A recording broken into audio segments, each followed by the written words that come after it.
எல்லோருக்கும் வணக்கம். மலர் அம்மா சமையல் சேனலில் இன்றைக்கி பொங்கல் கேசரி தேங்காய் சட்னி தான் செய்ய போகிறோம்.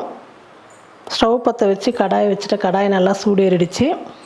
இப்போ கேசரிக்கு ஒரு 3 ஸ்பூன் நெய் சேர்த்துக்கிறேன்.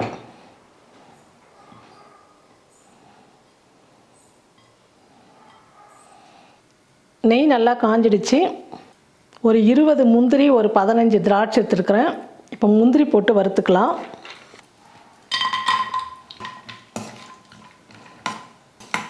முந்திரி ஓரளவுக்கு வறுப்பட்டதுமே திராட்சை சேர்த்துக்கலாம். முந்திரி திராட்சை நல்லா வறுந்துடுச்சு. 1 டம்ளர் ரவை எடுத்துருக்கிறேன். அந்த ரவையை சேர்த்து வறுத்துக்கலாம்.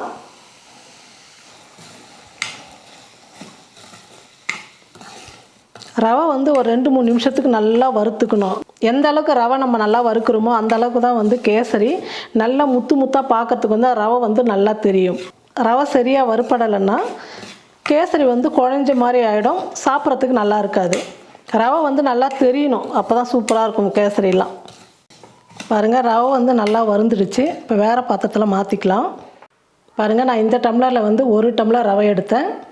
இதே டம்ளரில் 2.5 டம்ளர் தண்ணி சேர்த்துக்கலாம்.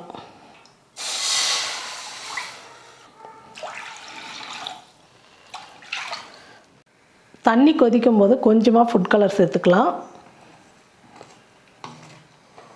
பாருங்கள், தண்ணி நல்லா இந்த மாதிரி கொதிக்கணும். இப்போ ஸ்டவ் குறைச்சி வச்சுட்டு ரவை போட்டு கலந்துக்கலாம். ரவை போடும்போது உருண்டை பிடிக்காமல் கலரி விட்டுட்டே இருக்கணும்.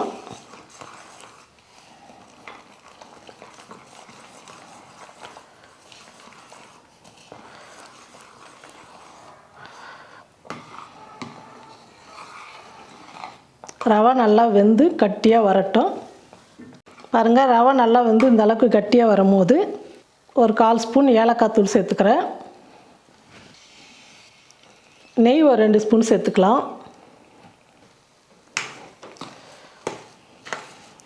நெய் சேர்த்ததுக்கப்புறம் நல்லா கலந்து விட்டுடுங்க.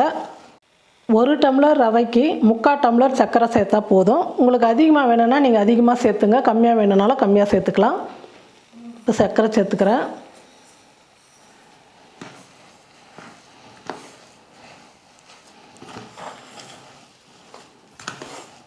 சர்க்கரை சேர்த்து இந்த மாதிரி நல்லா கலந்து விட்டுட்டு இன்னும் 1 ஸ்பூன் நெய் சேர்த்துக்கலாம்.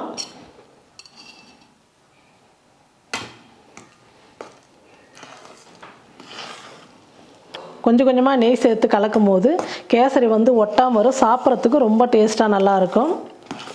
பாருங்கள், ரவா கேசரி சூப்பராக ரெடி ஆகிடுச்சு. இப்போ ஸ்டவ் ஆஃப் பண்ணிடலாம். பொங்கலுக்கு இந்த ஆழாக்கில் 1 ஆழாக்கு அரிசி, 1/2 ஆழாக்கு பாசிப்பருப்பு ஊற வச்சேன்.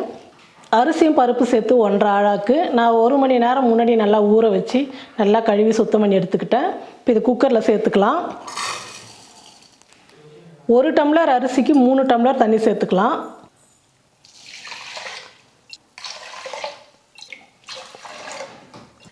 மொத்தமாக நான் 4.5 டம்ளர் தண்ணி சேர்த்துருக்குறேன். பொங்கலுக்கு தேவையான அளவுக்கு உப்பு சேர்த்துக்கிறேன். உப்பு சேர்த்ததுக்கப்புறம் நல்லா கலந்து விட்டுடுங்க. குக்கர் மூடி போட்டு மூடிடுறேன். ஒரு 4 விசில் வரட்டும். பொங்கலுக்கு சட்னி ரெடி பண்ணிக்கலாம். நான் ஒரு 1/4 மூடி தேங்காய் எடுத்து சின்ன சின்ன பீஸாக கட் பண்ணி எடுத்துக்கிட்டேன். இந்த மேலே இருக்கிற தோலெல்லாம் எடுத்துட்டேன். சட்னி நல்லா வெள்ளையாக இருக்கும். 2 ஸ்பூன் பொட்டுக்கடலை, 4 பச்சை மிளகாய். இது எல்லாம் மிக்சியில் சேர்த்து உப்பு சேர்த்து அரைச்சிக்கலாம். பாருங்கள், சட்னி அரைச்சிட்டேன். இப்போ தாளிச்சிக்கலாம். ஒரு குட்டி கடாயில் எண்ணெய் ஊற்றி கடுகு போட்டு உளுத்தம்பருப்பு போட்டு கறிவேப்பிலை போட்டு தாளிச்சிக்கிட்டேன். இப்போ இதை சட்னியில் ஊற்றிக்கலாம். Cooker wait குறைஞ்சிடுச்சு. பொங்கல் நல்லா வந்துடுச்சு. இப்போ நம்ம தாளித்து கொட்டிக்கலாம்.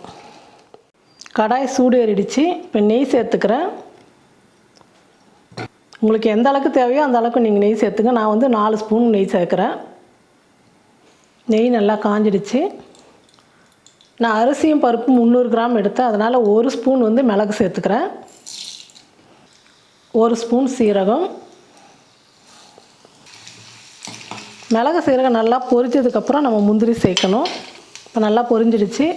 முந்திரி ஒரு 20 எடுத்துருக்குறேன், நான் அதை சேர்த்துக்கிறேன்.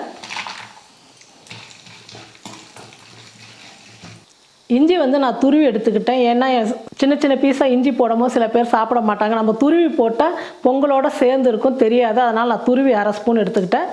இஞ்சி சேர்த்துக்கிறேன். முந்திரியெல்லாம் நல்லா பொன்னுரெல்லாம் வறுந்து வரட்டும். கருவேப்பிலை கொஞ்சம் சேர்த்துக்கலாம்.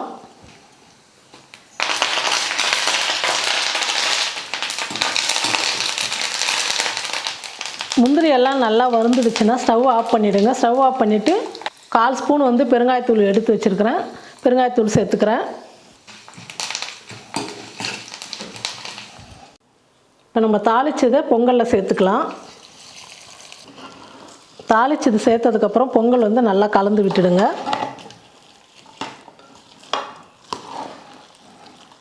பாருங்கள், நெய்யெல்லாம் சேர்த்ததுக்கப்புறம் நல்லா கலந்து விட்டுட்டேன். சூப்பராக அந்த நெய்யோட மணமும் மிளகு சீரகெல்லாம் கருவேப்பிலெல்லாம் சேர்த்ததெல்லாம் அவ்வளோ சூப்பராக பொங்கல் நல்லா இருக்குது.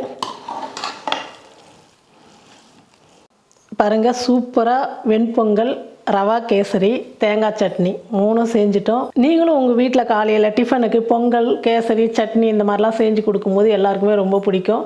சூப்பராக இருக்கும் காலையில் டிஃபன் சாப்பிடும் போது.